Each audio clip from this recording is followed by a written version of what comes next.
Bismillahirrahmanirrahim. Assalamualaikum warahmatullahi wabarakatuh.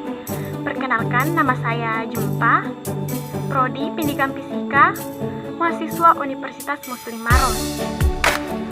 Baik, pada kesempatan kali ini saya akan menjelaskan sebuah materi dengan judul materi saya yaitu Konsep Dasar Evaluasi Belajar dan Pembelajaran.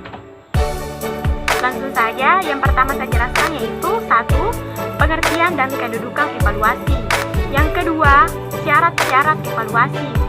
Yang ketiga, evaluasi hasil belajar. Dan yang keempat, evaluasi pembelajaran. Langsung saja saya jelaskan pengertian dan kedudukan evaluasi. Evaluasi adalah kegiatan identifikasi untuk melihat apakah suatu program yang telah direncanakan telah tercapai atau belum, berharga atau tidak berharga, dan dapat pula untuk melihat tingkat efisiensi pelaksanaannya. Evaluasi memiliki makna yang berbeda dengan penilaian, pengukuran, maupun tes. Sekarang kita beralih ke fungsi evaluasi. Fungsi evaluasi itu 1. Evaluasi berfungsi selektif.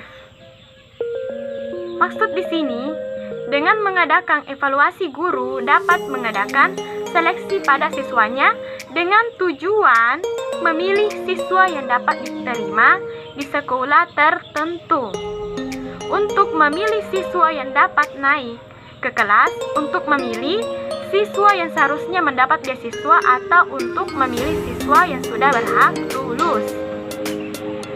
Yang kedua, evaluasi berfungsi diagnostik.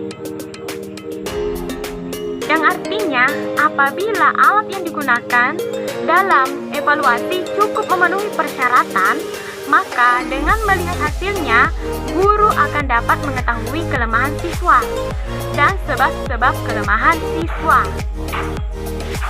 Yang ketiga, evaluasi berfungsi sebagai penempatan. Maksud dari sini adalah untuk dapat menentukan dengan pasti di kelompok mana seseorang siswa harus ditempatkan, maka digunakan suatu kegiatan secara evaluasi. Nah, itulah tadi beberapa fungsi evaluasi.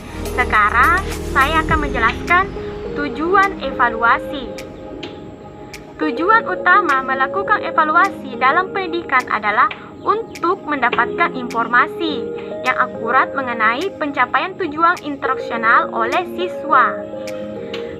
Selain itu, juga ada beberapa tujuan evaluasi, yaitu 1. Menilai ketercapaian tujuan. Yang kedua, mengukur macam-macam aspek pelajaran yang bervariasi. Yang ketiga, memotivasi belajar siswa. Yang keempat, menjadikan hasil evaluasi sebagai dasar perubahan kurikulum. Yang kelima atau yang terakhir, menentukan tindak lanjut hasil penilaian. Nah, itulah tadi tujuan evaluasi. Nah, itulah tadi yang saya jelaskan tujuan evaluasi. Sekarang kita beralih ke syarat-syarat evaluasi. Syarat-syarat evaluasi menjadi 5 bagian, diantaranya 1. Keterpaduan. Keterpaduan merupakan komponen integral dalam program pengejaran di samping tujuan serta metode, tujuan instruksional, materi, dan metode. Serta evaluasi merupakan 3 keterpaduan yang tidak boleh dipisahkan. Yang kedua, koherensi. Dengan prinsip koherensi, diharapkan evaluasi harus berkualitas dengan materi pengajaran yang sudah disajikan dan sesuai dengan ranah kemampuan yang hendak diukur. Yang ketiga, pedagogis. Evaluasi perlu diterapkan sebagai upaya perbaikan sikap dan tingkah laku, ditinjau dari segi pedagogis. Evaluasi dan hasilnya hendaknya dapat dipakai sebagai alat motivasi untuk siswa dalam kegiatan belajarnya. Akuntabilitas. Maksud dari sini adalah sejauh mana keberhasilan program pengajaran perlu disampaikan kepada pihak-pihak yang berkepentingan dengan pendidikan sebagai laporan pertanggungjawaban. Nah, itulah tadi syarat-syarat evaluasi. Sekarang saya jelaskan evaluasi hasil belajar. Evaluasi hasil belajar adalah suatu proses yang dilakukan untuk mengetahui tingkat kinerja akademik. Evaluasi hasil belajar dilakukan secara menyeluruh dan kontinu dengan cara yang sesuai dengan ciri-ciri pendidikan keahlian yang bersangkutan. Adapun teknik penilaian hasil belajar oleh pendidik. Penilaian hasil belajar oleh pendidik menggunakan berbagai instrumen. Penilaian berupa tes, pengamatan, penugasan, perseorangan atau kelompok, dan bentuk lain yang sesuai dengan karakteristik, kompetensi, dan tingkat perkembangan peserta didik. Penilaian hasil belajar pendidik dilakukan untuk memantau proses kemajuan belajar dan perbaikan hasil belajar. Belajar melalui penugasan dan pengukuran pencapaian satu atau lebih kompetensi dasar. Hasil penilaian pencapaian pengetahuan dan keterampilan oleh pendidik disampaikan dalam bentuk angka atau deskripsi. Peserta didik yang belum mencapai KKM yang harus mengikuti pembelajaran remedial.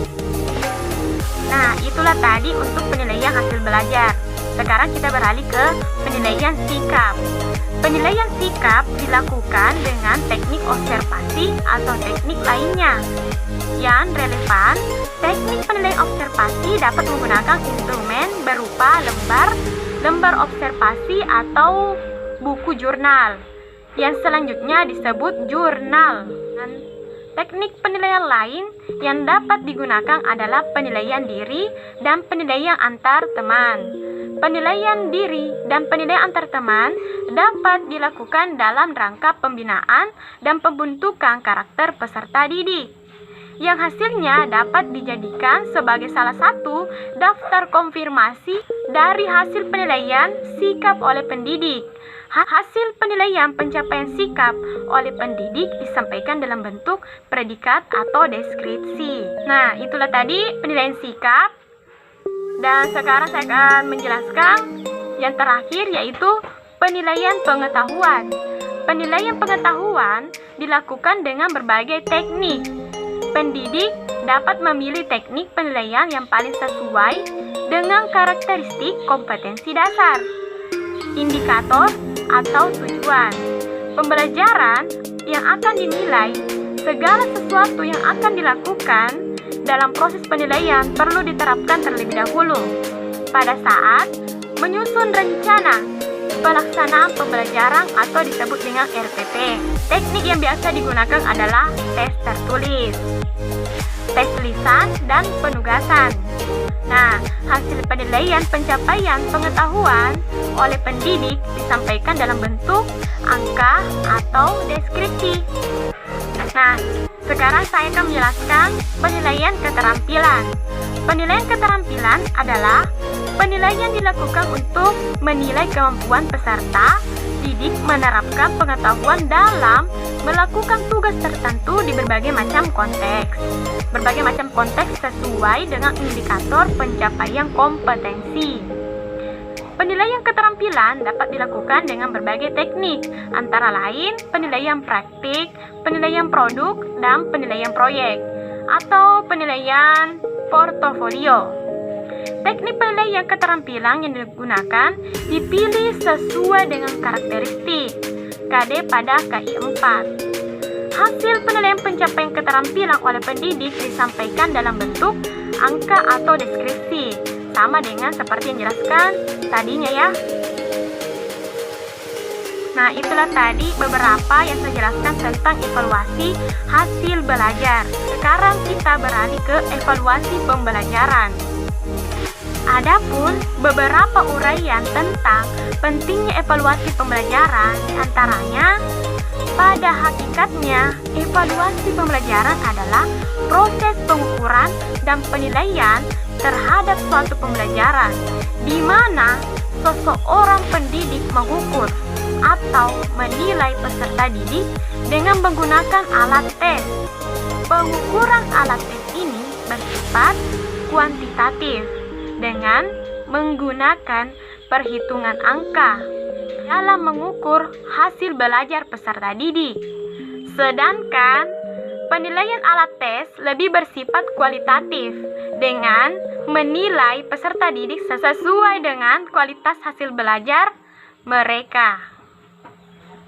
Tujuan evaluasi itu sendiri adalah untuk mengetahui proses belajar peserta didik apakah sesuai dengan rencana pelaksanaan pembelajaran yang telah diterapkan, mengecek hasil belajar peserta didik apakah ada kekurangan atau tidak dalam proses pembelajaran, mencari solusi dan kekurangan yang peserta didik alami, dan menyimpan seberapa menguasainya peserta didik dalam kompetensi yang diterapkan.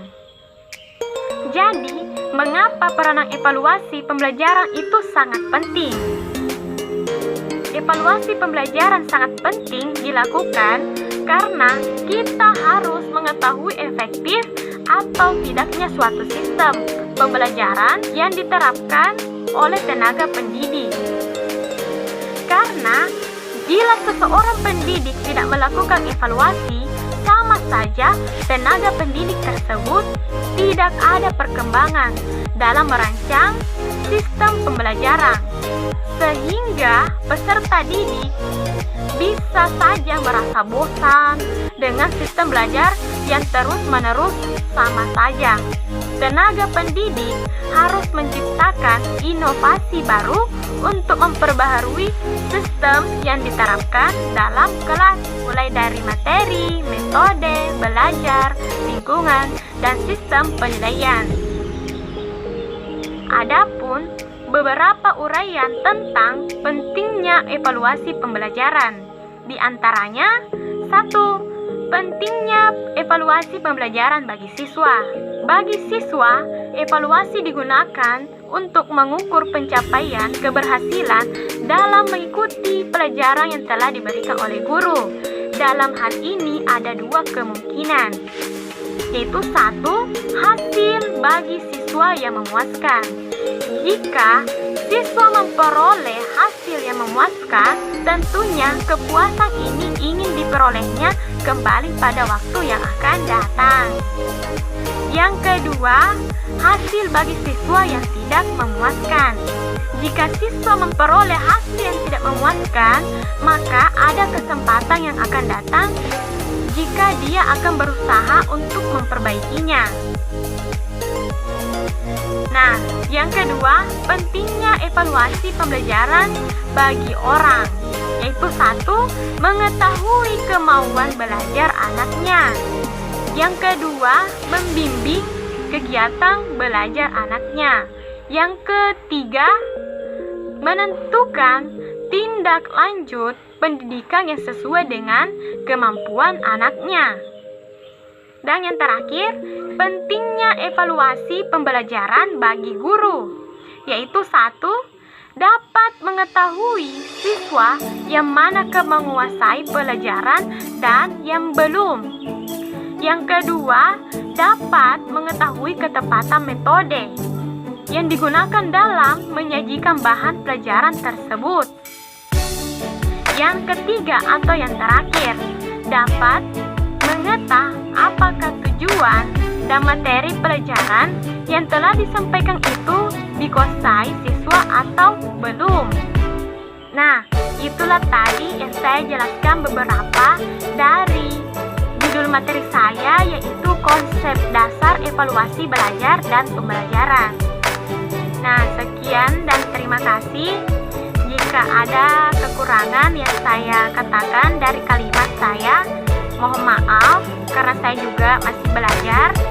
Sekian dan terima kasih. Wassalamualaikum warahmatullahi wabarakatuh.